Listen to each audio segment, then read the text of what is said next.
विचार सुंदर रखो। क्या सुंदर रखना है जी? विचार सुंदर रखो। और इसका रंग कैसा है जी? सुनीति का रंग बड़ा गोर, सुरुचि का रंग बड़ा गोरा। और ये सुनीति रंग से काली है, तब राजा उत्तानपाद सुनीति से इतना प्रेम करते नहीं है। और ये उस गोरी कन्या को ले आए, किसको जी? सुरुचि को। सुरुचि मनमानी बुद्धि। सुनीति का मतलब जो धर्म शास्त्र के अनुसार चले, वेद शास्त्र के अनुसार चले, धर्म ग्रंथों के अनुसार चले, उसको सुरुचि कहते हैं। और ये भाव यही है, वे भगवान की वेदों के अनुसार, धर्म ग्रंथों के अनुसार चलना चाहिए सभी को। और ये सुनीति सुरुचि कैसी जी? जब आई तो राजा से कहने लगी, सुनो राजा जी, या तो इस घर में मैं रहूंगी या मेरी सौत रहेगी, और दोनों में से एक ही जना रहेगा श्री राधा। या मैं रहूंगी या फिर कौन रहेगा जी? मेरी सौत रहेगी। और तभी एक बार बोल दो श्री राधे श्री राधे। या तो मैं रहूंगी या मेरी सौत रहेगी, दोनों में से एक ही जना रहेगा। हा? और इस प्रकार कहने लगी। और तभी राजा उत्तानपाद तो किस पर रीझ रहे थे जी? उस गोरी, उसी मनमानी बुद्धि पर रीझ रहे थे। और तभी राजा उत्तानपाद ने बड़ी पत्नी को घर से बाहर निकाल दिया। इसका नाम सुनीति। फिर सत्संग करते। और देखिए भगवान, दुख कितना भी हो, भगवान के नाम के सारा दुख दूर हो जाता है। सत्संग करती, और सत्संग करती प्रसाद मिला। फिर संत लोग कहने लगे, सुनो सुनीति, अरे ये तो बताओ, कुछ मांगो, क्या मांगना चाहती है? तुमने बड़े प्रेम से भगवान का भजन किया। तब सुनीति ने क्या मांगा? कहने लगे, सुनो संतो, अरे मेरे पास तो एक संतान है, लेकिन मेरी सौत के पास कोई संतान नहीं है। ऐसी कुछ कृपा करो कि मेरी सौत के यहाँ भी एक संतान हो जाए, ऐसी कृपा करो। है? और तभी संत लोग कहने लगे, सुनो सुनीति, अरे तुम्हारी सौत ने तो तुम्हारा बड़ा बुरा किया, और तुम्हारी सौत की वजह से तो तुम्हें अपना घर भी छोड़ना पड़ा। और राजा उत्तानपाद ऐसे हैं कि अब वो तुमसे प्रेम नहीं करते, अब तो वो किससे जी? सुरुचि से ही प्रेम करते हैं। और तुम्हें तो क्या समझते हैं? तुम्हें तो अपनी नौकरानी समझते हैं। श्री राधे श्री राधे। देखो नौंदा देने का फर्क हुआ कि नहीं? कुछ तो आ रहे हैं। हाँ जी। और देखिए भगवान के चरणों की तो एक सेकंड भी मिल जाए तो आनंद ही आनंद होता है। कॉलोनी में कहीं भी कथा हो तो सबसे पहला भाव तो सबको निमंत्रण जरूर जाना चाहिए। है जी। और भगवान की कथा तो कोई सुनीति सुने। कौन सुने जी? सुनीति। जो धर्म कार्य, जो वेदों को थोड़ा जान, शास्त्रों में जो अपना ध्यान रखे, वो सुनीति। और वो सुनीति किस में आती जी? देखिए सुनीति को लाख दुख है। कैसा दुख जी? है कि नहीं? राजा की पत्नी है, लेकिन आज समय ऐसा आया कि वही राजा उसके साथ कैसा जी? नौकरानी जैसा व्यवहार करने लगे। और लेकिन भगवान के भजन के सारे, सत्संग के सारे अपना सारा समय बिता लेती है। संतों के पास गई और संतों से कहने लगी सुनो संतों, भाई देखिए सत्संग का फल भी मिलता कुछ ना कुछ। संतों से कहने लगी, सुनो संतों, मेरे पास तो एक संतान है, लेकिन मेरी सौत के पास कोई संतान नहीं है। और आज ऐसी कृपा करो कि मेरे सौत के पास भी क्या हो जाए जी? एक संतान हो जाए। श्री राधे श्री राधे श्री राधे। सौत के पास भी क्या हो जाए जी? संतान हो जाए। और तब संत लोग कहने लगे सुनो सुनीति, तुम कैसी हो? अरे तुम्हारी सौत ने तो तुम्हें घर से बाहर निकाल दिया, और तुम उसी का ही भला चाहती हो। तब सुनीति कह रही है, सुनो संतो, ये भी तो मैंने आपके ही मुख से सुना है कि कोई कितना भी बुरा करे, क्या करे जी? थोड़ा बोला करो, थोड़ा जवाब भी दिया करो कथा। कोई कितना भी बुरा करे, हम उसका भला करेंगे, उसके बारे में बुरा नहीं सोचेंगे। और ये भी तो आपके ही मुख से सुना है ना। अब ऐसी कृपा करो कि मेरी सौत के यहाँ भी एक संतान हो जाए। तब सौत के यहाँ भी क्या हुई जी? वो तो संतों की कृपा। सौत के यहाँ भी एक संतान हुई। उस बच्चे का नाम रखा उत्तम। क्या नाम रखा है जी? उत्तम। बोलिए उत्तम महाराज की कथा में थोड़ा ध्यान लगाएं। एक दिन आगे बात देखिए, भाव ये ना, कथा में जरूर ध्यान। उत्तम का जन्मदिन मनाया गया, और उत्तम अपने पिता की गोद में जाकर के बैठ गए। जिस समय उत्तम अपने पिता की गोद में जाकर के बैठे, और तब ध्रुव ने कभी नहीं पूछा था कि मेरे पिता कौन है। और उस दिन ध्रुव ने पूछ लिया अचानक नहीं अपनी माँ से, मैया माँ ये बताओ कि मेरे पिता कौन है, मैं भी अपने पिता के बारे में जानना चाहता हूँ और मैं भी अपने पिता की गोद में बैठूंगा, मैं भी मेरे पिता का नाम बताओ। और तब सुनीति कहने लगी सुनो बेटा, अरे जो तुम्हारे पिता है ना उसको तो मुझे अपनी रानी कहने में बड़ी शर्म आती है, वो तो मुझे अपने घर की नौकरानी समझते हैं और तुम्हारे पिता का नाम है उत्तानपाद और जो इनकी गोद में बैठा है ना वो तुम्हारा छोटा भाई है। और तब ध्रुव गए दौड़े दौड़े, एक तरफ तो उत्तम बैठे थे, दूसरी तरफ ध्रुव जाकर के बैठ गए। कहाँ बैठ गए जी? है जी, पिता की गोद में। और तब सुरुचि आई और ध्रुव को उसके पिता की गोद से नीचे उतार दिया और कहने लगे सुनो, अरे पिता तो तुम्हारे यही है, पिता तो तुम्हारे यही है, लेकिन मैं तुम्हारी माँ नहीं हूं। कौन कह रही है जी? वो सुरुचि कह रही है। अरे एक काम करो ध्रुव, अगर तुम अपने पिता की गोद में बैठना चाहते हो तो पहले परमात्मा का भजन करो और जब भगवान का भजन करोगे तब तुम्हें मेरी कोख से जन्म मिलेगा। क्या मिलेगा जी? कथा अच्छी लग रही है, समझ भी आ रही होगी। तब पहले भगवान का भजन करो, फिर मेरी कोख से जन्म मिलेगा और उसके बाद तुम अपने पिता की गोद में बैठने के अधिकारी बनोगे। आज का आनंद बहुत है कथा का, चाहे सत्संग थोड़ा ही हो। किसमें जी? ये सच्चाई भी बात है माँ जी, जो भगवान का भजन करे उसी को ही भगवान का धाम मिले और बिना भजन के तो परमात्मा का धाम मिलता नहीं है। और सुरुचि ने हाथ पकड़ करके ध्रुव को नीचे उतार दिया, पहले मेरी कोख से जन्म लो, भगवान का भजन करो। और यही शब्द ध्रुव के हृदय में घर कर गए। एक 5.5 साल का बच्चा सोचने लगा पहले मैं परमात्मा का भजन करूंगा और भजन करने के बाद उस भगवान अपने उस परमात्मा से अपने पिता से भी बड़ा राजपाठ मांगूंगा, भगवान का धाम। और ध्रुव रोता रोता गया अपनी माँ के पास, अपनी माँ सुनीति के पास और माँ से सारी बात क्या सुनाई, सुनो माँ, आज मेरी सौतेली माँ ने ना मुझे मेरे पिता की गोद से नीचे उतार दिया और मेरी माँ ने मुझे बोला कि पहले परमात्मा का भजन कर। तब सुनीति कह रही ये बात तो तुम्हारी माँ ने बड़ी अच्छी बताई है ध्रुव, अरे पहले परमात्मा का भजन करो। और ये जो तुम्हारा पिता है ना, ये देखिए संसार का रिश्ता एक जन्म का होता है, एक जन्म का होता है, और भगवान का रिश्ता जन्म जन्म का होता है। ये भाव भागवत जी में, संसार का रिश्ता एक जन्म का। और अब तुम किस पिता की गोद में बैठोगे?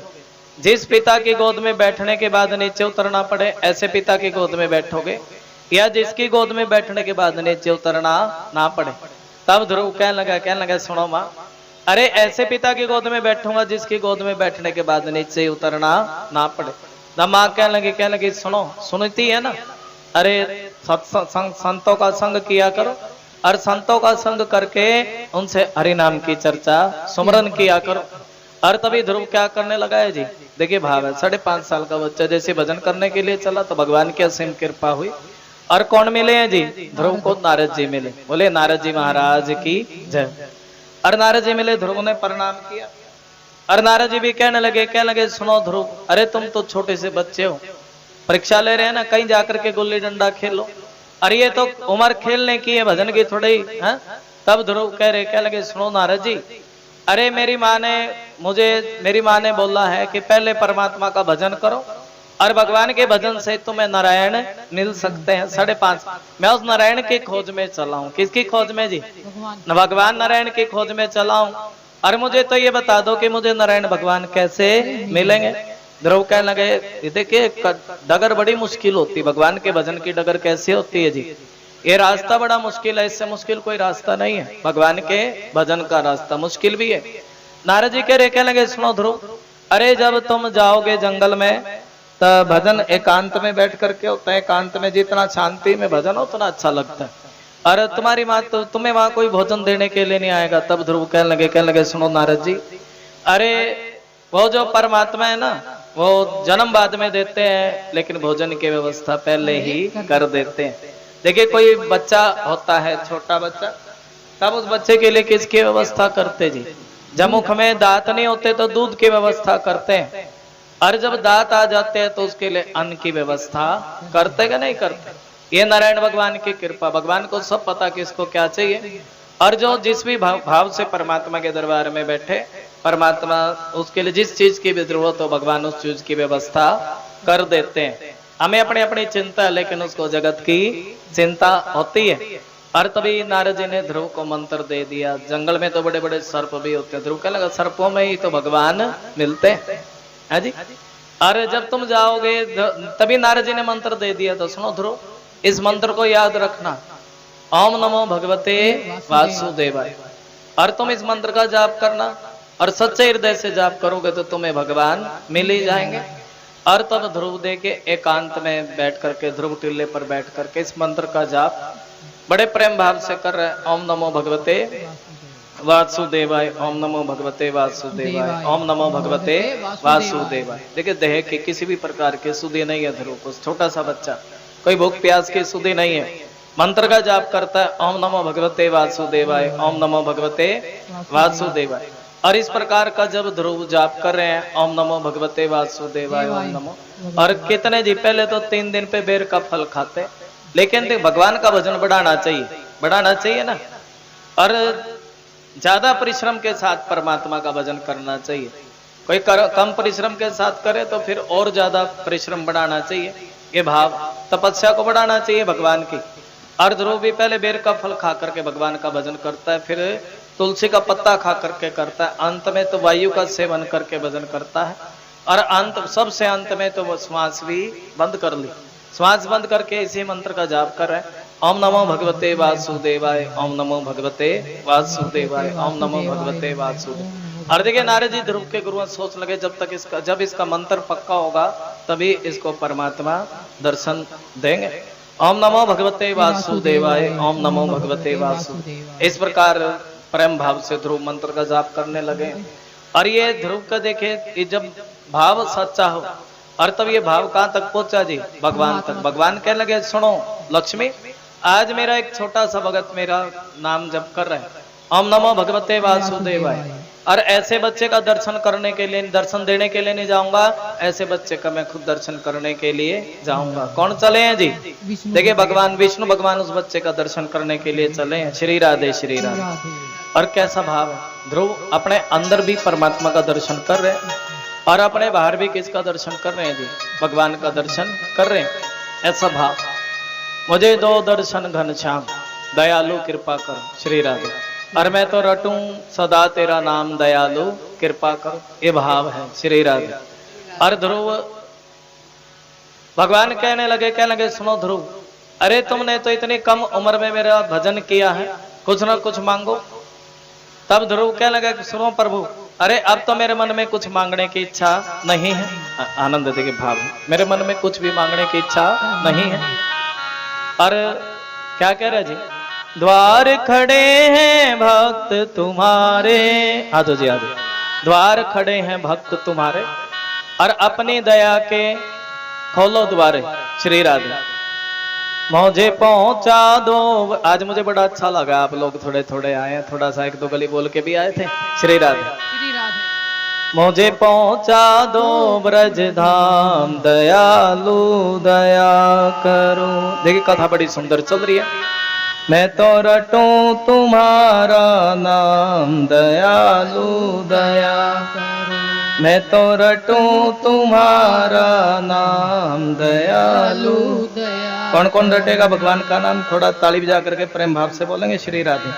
मैं तो रटूं तुम्हारा नाम, दयालु दया करो। दयालु दया करो, दयालु दया करो। मैं तो रटूं तुम्हारा।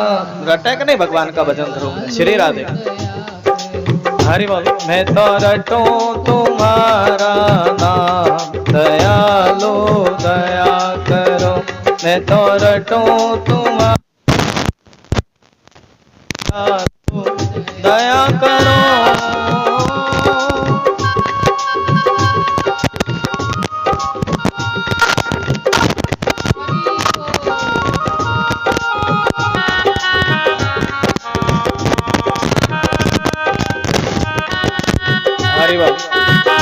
मैं तो रटूं तुम्हारा नाम, दयालु दया कर। मैं तो रटूं तुम्हारा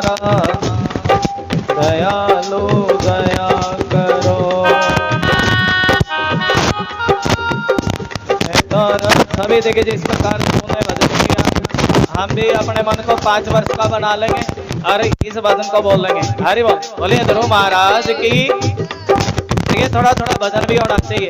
मैं तो तुम्हारा नाम दयालु दया करो।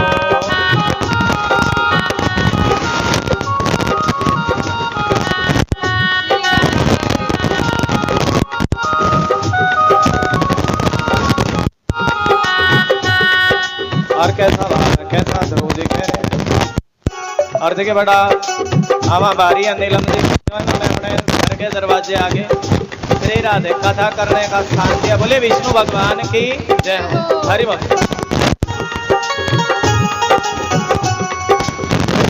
मुझको अपना रूप दिखा दो, मुझको अपना रूप दिखा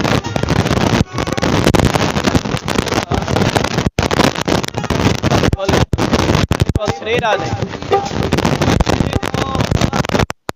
रूप दिखा दो, मुझको अपना मुझको भगवान के धाम थोड़ा हाथ खड़े करके बताओ। मुझको अपने धाम पहुंचा दो, मुझको अपने। अरे हरि नाम का संकीर्तन करोगे तभी तो इससे बच पाओगे। जानते हो इस कली काल में कलयुग बहुत जल्दी सर पे बैठ जाता है। मुझको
हरि बोल। इतना भाव है। मैं तो तुम्हारा नाम दयालु दया करो, मैं तो तुम्हारा मुझे दे दर्शन गिरधारी रे। तेरी सावरी सूरत पे मैं वारी रे, तेरी सावरी सूरत पे मैं। दोनों हाथों की ताली। मुझे दे दर्शन गिरधारी रे, तेरी सावरी सूरत वारी रे। देखिए आप आओगे तो कल की और परसों की कथा में और ज्यादा आनंद बढ़ेगा। श्री राधे, श्री राधे। अरे बोल मुझे दे दर्शन। ध्रुव जी कह रहे हैं और मुकुट तेरे शीश पे सोहे प्यारी बंसी मेरो मन। मोर मुकुट तेरे शीश पे सोहे, मोर मुकुट तेरे शीश पे प्यारी बंसी